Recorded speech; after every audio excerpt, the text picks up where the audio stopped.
Hi guys, Nick from Rushmoor Painting and Decorating here with a quick video on masking up glass, how to mask up, all the techniques involved, products used and why. And I'm going to run through reasons why first. There's a few reasons why. Obviously the obvious ones are to achieve the straightest lines and to protect the glass. Protecting the glass is a very important part of masking up. Most times, or more often than not, decorators have done terrible jobs on exterior work, especially windows.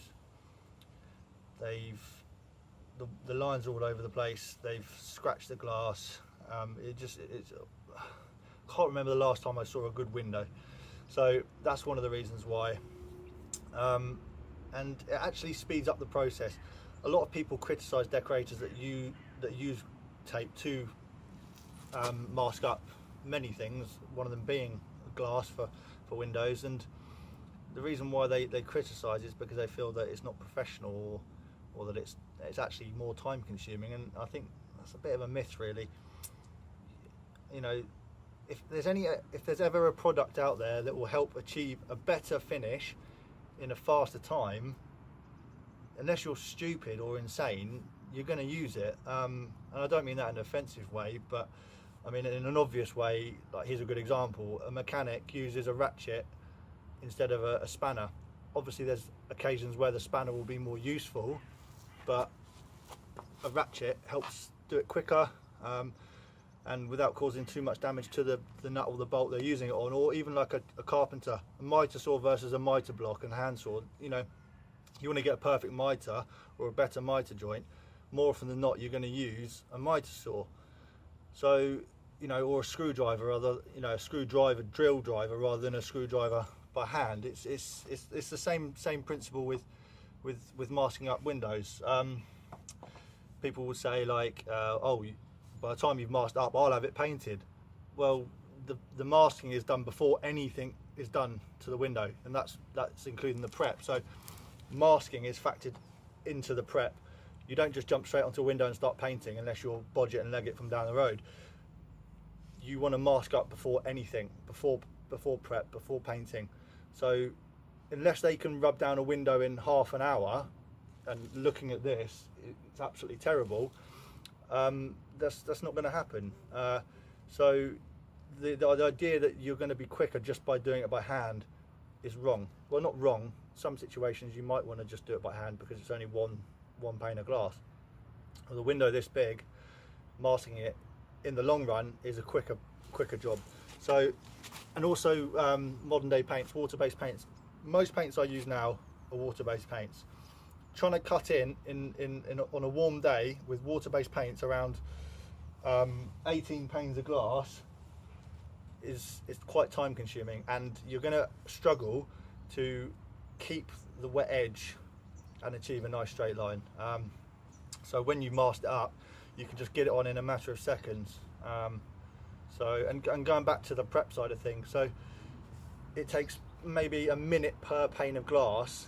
So you've got six panes there, so that's 6 minutes. It's going to be roughly about 20 minutes to mask up a window, and they're not going to jump that far ahead on the prep game to not even think about masking it. So by the time you actually get to the painting, it would probably take less than 10 seconds to paint one section. So it might take maybe just under a minute to cut it in nicely, 3 times, maybe 4 times, depending on how many coats it needs. You will jump ahead eventually. So it's definitely a way forward. And also, no matter how good you are at decorating, there will always be an occasion where you might have an accident with a bit of sandpaper and slip onto the glass. So you've got tape there to protect it. Sometimes the tape rips. You might catch it with a scraper or a Stanley knife, or a bit of sandpaper, but it's going to take a lot to get through that before it scratches the glass. So it's always a good idea. Belt and brace is always a good idea. You can never be too sure. And once you scratch the glass, unless you replace it, you can't get rid of it. There's no way of getting rid of scratched glass. It's there for life, like I said, unless you replace it, which is expensive. So why would you take that risk? A few other things I want to touch up on are the ego that some decorators that give other decorators stick for doing it is, criticising them for not being able to cut in around the window. I can cut lines straight as the next guy. I mean, I've got plenty of videos on Facebook and Instagram of me cutting in straight lines around cornices, featured cornice, light switch. You know, I can do it. It's not a problem. It's the fact that you can't get a laser sharp line on glass by hand. It's not possible. It will never be perfect. With good quality tape and good cutting techniques, it will always be perfect. And unless you're insane and you're happy with wobbly lines on a window, you're going to want it to be masked up. And when a customer sees a decorator masking up glass to, one, protect the glass, and two, achieve straight lines, they're going to be dead chuffed that you're taking those little bits of, you know, a little bit more precaution to mask it up. So there's so many reasons why. And you know, if I think of any after I've done it, then I'll run through them as well. But now to the tools or the products you use on the stages. So the first stage I do is to go around with a nice sharp scraper. It needs to be a good quality blade, not dinked or chipped or anything like that. So what you do is you go around all of the beads and just knock back any little bits of paint that are loose or protruding beyond where you're going to be masking. You don't need to knock all the paint off. That's just, you know, if it's on there and it's not loose, don't force it off unless you're completely stripping the window. Don't bother, because you're going to create more work for yourself. So if it's on there and it's not loose and it's not going to be beyond where you're masking, then like I said, leave it. Don't worry about it. The next thing is to clean up the glass with a good quality glass cleaner. This one in particular, when you put it on, it foams up and it doesn't drip. So you can put it on all the panes of glass at once and then go back to the first one, and by the time you got around to the last one again, or the last one, it's still on there, so it doesn't run down all the glass and the beads. Hand towel, obviously to clean the glass cleaner. The next stage is to dust off any bits of lint that are left on from the hand towel when cleaning the glass, because no matter what quality hand towel you got, it always leaves a little bit of fluff on the glass. So the idea behind cleaning it and then dusting it off is to give the tape the best chance at adhering to the glass to achieve the straightest lines possible. So dirty glass, you're going to struggle to get or prevent paint bleed, even with a really good quality tape like the one I use. So obviously you want a Stanley knife to cut the tape.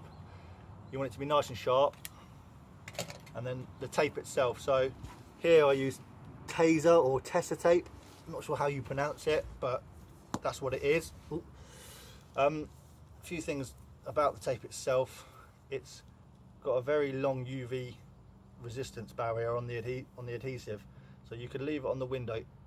You wouldn't really do this, but if you were to put the tape on, paint it a couple of times, but it needed that one coat, but you couldn't get to it for a week or two because of weather or other jobs that have you know, popped up, it can stay on there for a few weeks. So you go away and come back, and then you do the last coat and then take the tape off.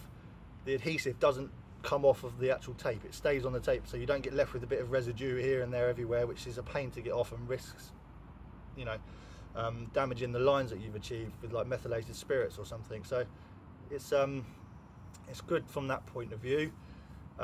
It's not the cheapest tape, but it's not the most expensive. I mean, frog tape is almost double the price of this, and I find this to be, you know, if this is better than frog tape, why buy frog tape just because it's more expensive? Taser tape is maybe I think this is 25 mil. Doesn't need to be any more than that, because anything, you know, it's only there to stop a bit of damage from the scrapers and sandpaper and to stop paint getting onto the glass. So it doesn't need to be any bigger than that, because it's just wasting paper or tape. It's pointless. So don't go too big with it. 25mm is more than enough. It's very flexible. You can manipulate it quite well because it's very thin. It's very flexible. So if you need to manipulate it around a corner, or not like a corner, but into a groove or something, you can do that. It's good for that. I don't know what other tapes are available that are similar to this. I think Q1, I've heard about that recently. I haven't really tried them because availability, to me, you can only get it online, but this you can pick up from local paint merchants. Scotch Straight Edge or Scotch Clean Edge, I think it's called, is another one. It's a bit thicker. I've used it a couple of times. It's okay. I don't find it as good as this for the, you know, for the value for the money, because it's more expensive than this, and this is better. So Scotch frog tape blue, frog tape yellow are both good for glass, but again are expensive. I think the yellow frog tape is probably the same as the yellow taser tape. Also storage, don't chuck it in your work bag and chuck tools on it and things like that. Keep it in a designated container for tapes, because if you do that, you're going to risk damaging and cutting and creating dents all around the edges, which then when you go to masking will impact the final finish and the straight line. So keep it stored in a container with other tapes that doesn't have tools and stuff chucked on it. So that's important. About the actual masking process, you want to, when you're masking the glass, you want to run it ever so slightly away from the old paint line. Not loads, just like a millimetre or less if you can, like the most smallest amount possible you can get away from the old paint line, so that when you do take the tape off, you've got your own straight lines and you're not mimicking what's there before, because what's there before is all over the place. You want to create nice sharp straight lines, and you always want to come onto the glass ever so slightly. It's standard procedure to come onto the glass. You need to create that barrier between the glass and the bead of putty or wood, or whatever that is made out of, because if water gets behind that, it will then impact on the putty and how long that stays on there for. It will impact on the beading, which the chances are it probably hasn't been primed before the putty was put on, so that will then rot, which is a common problem with windows, and it could potentially then damage the glass if it's double glazed. The unit, if water gets into it, it will damage that as well. So you always want to come onto the glass a little bit. With these windows, the glass painter has done a terrible job. He's scratched the glass and he's come onto the windows by almost an inch. It's ridiculous. So I'm not going to knock off everything because there are scratches there. So I'm going to go away from what he's done, like I said, a few millimeters off that, and create my own straight lines, so that when the tape comes off, it looks factory and nice and sharp, and rather attractive to the eye. So when you do the actual lines themselves, you want to cut the tape at a 45-degree angle. So you run your section, you size it up, overlap it a little bit that side, overlap it a little bit that side. Not loads, you don't want to waste too much tape.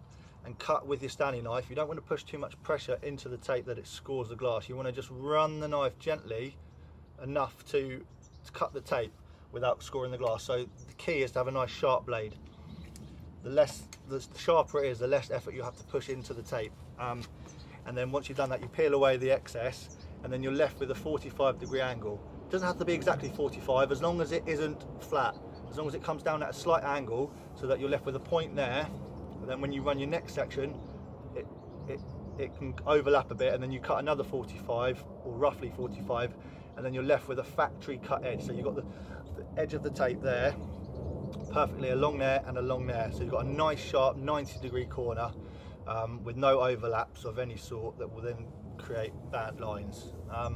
So I'm going to quickly just show you on one of the sections. I've already masked that section up because I tried doing another video, my phone just died and it was a pain in the arse. So I'm going to do it all again for you. I'm going to only do 2 panes at a time, or 2 panes on this video to show you. So the first stage, like I said, was to scrape off any paint that is on the glass.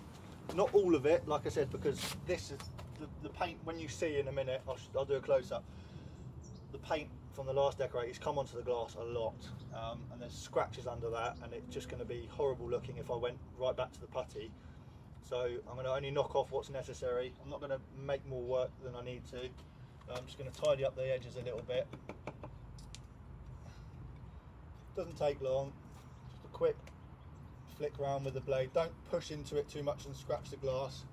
You want it to just take off any bits that might protrude beyond the lines you're going to create. Like so. Same up this side as well. Most of the stuff that's on the glass is actually in the corners, where he can't get into them properly, and he's got it all over the glass. So yeah, that's nice and straight, or straighter. And then you get your dusting brush, and like it's not dusting brush, sorry. Jumping ahead here, window cleaner. Give it a shake up.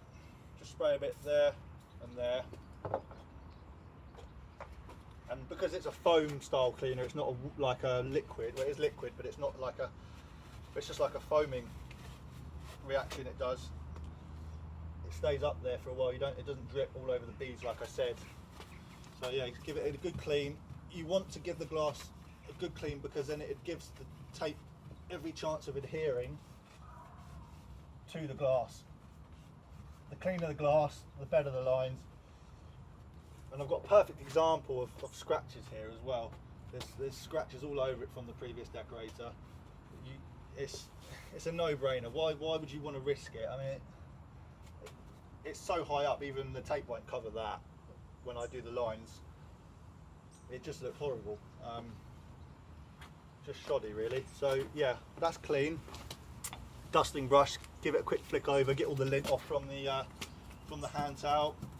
Doesn't take much, like so.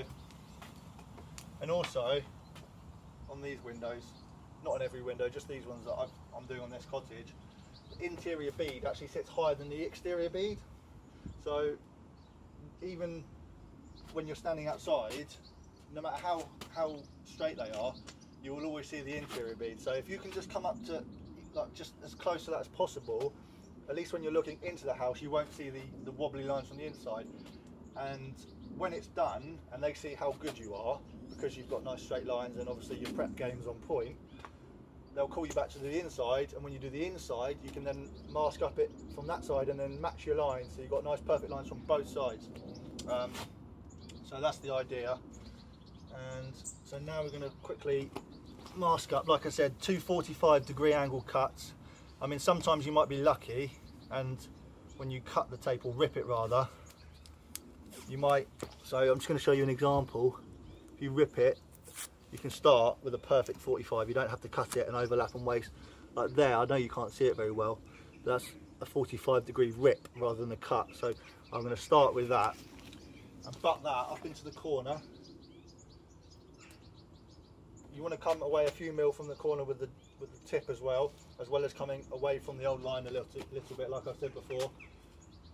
And the straighter you put the tape on to start with at the top, if you put it on and it's pointing that way, the tape's going to run this way, and vice versa. You want to point the point upwards so it's nice and straight, and then just run it ever so slightly off the old line. Like I said, the old line's going to be really wobbly, so you might need to come away a little bit in a few of the high points. So you get your knife, nice sharp blade, and then get it into the corner, and then a nice gentle 45-degree cut. Because this tape isn't very thick, it's quite thin tape, but durable at the same time, it doesn't take a lot to cut it with a sharp knife, so you don't need to push too hard into the tape. Like I said, otherwise you will score the glass. And now I've just done a 45 cut there, I can then use that 45 that I've cut with a Stanley knife and butt it up to this top corner here, like so, and get a nice clean line without wasting too much tape. And the same goes there, 45 cut. Sometimes when you pull the tape off, you end up with a bit of paint that peels off, so sometimes you have to get rid of that because that obviously won't stick with paint underneath it. And then overlap if you have to. Make sure the factory edge runs just up against that tip from the 45 cut, so that when you do the next cut, you can run point to point down,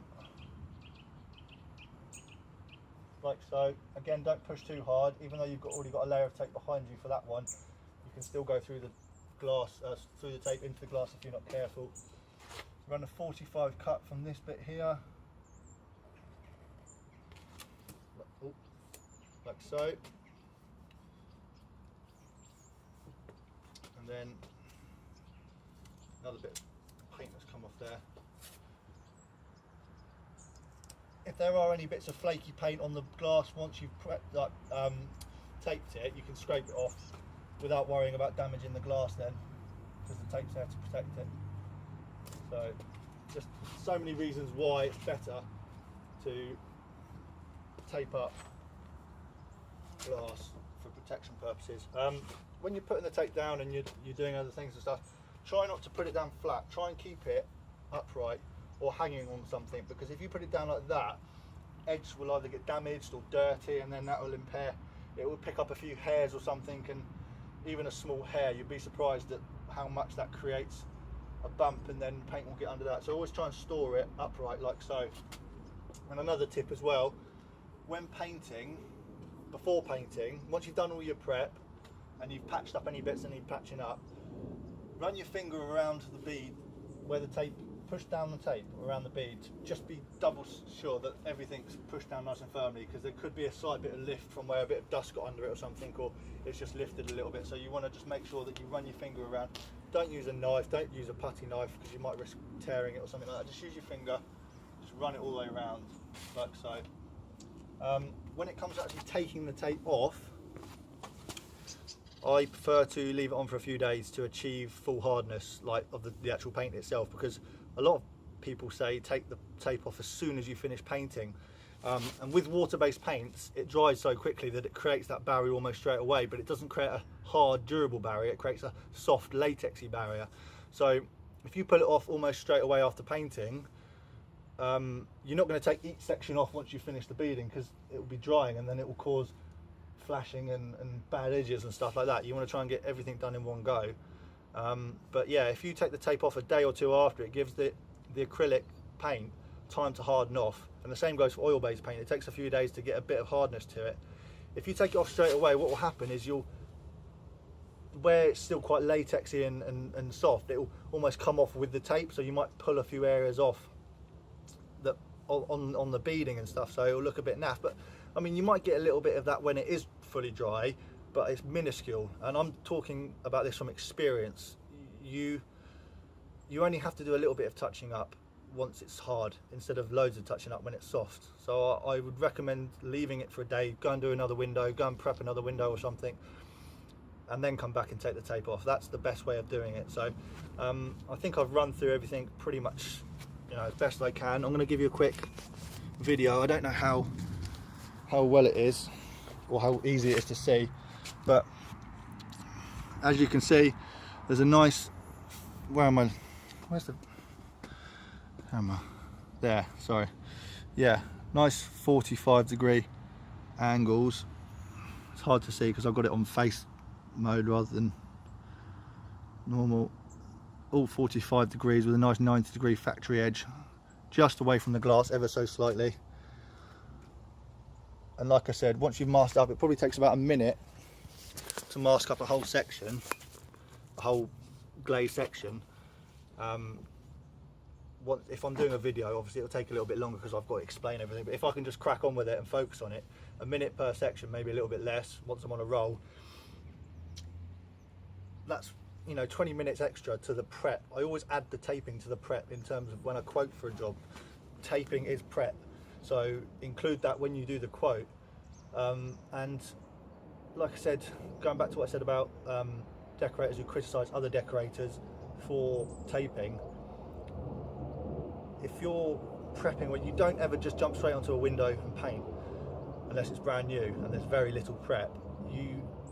If you say you can paint a window quicker than someone can mask it, you're a bodger, because you've got to do a day and a half, 2 days prep on windows like this before you even touch any paint. So by the time you've taped up and started prepping, you're only a little bit of time behind the prep guy that's doing it without taping it. So when you actually get onto the painting part of it, you're going to catch him up, because he's got to take over a minute per glaze section, when you can just get it on in 20 seconds, 30 seconds, and do it like that. So yeah, I don't want to keep repeating things, but that's the way I see it, and I find it the best way to do it. So thanks for watching. I hope I've covered everything and done it as best I can.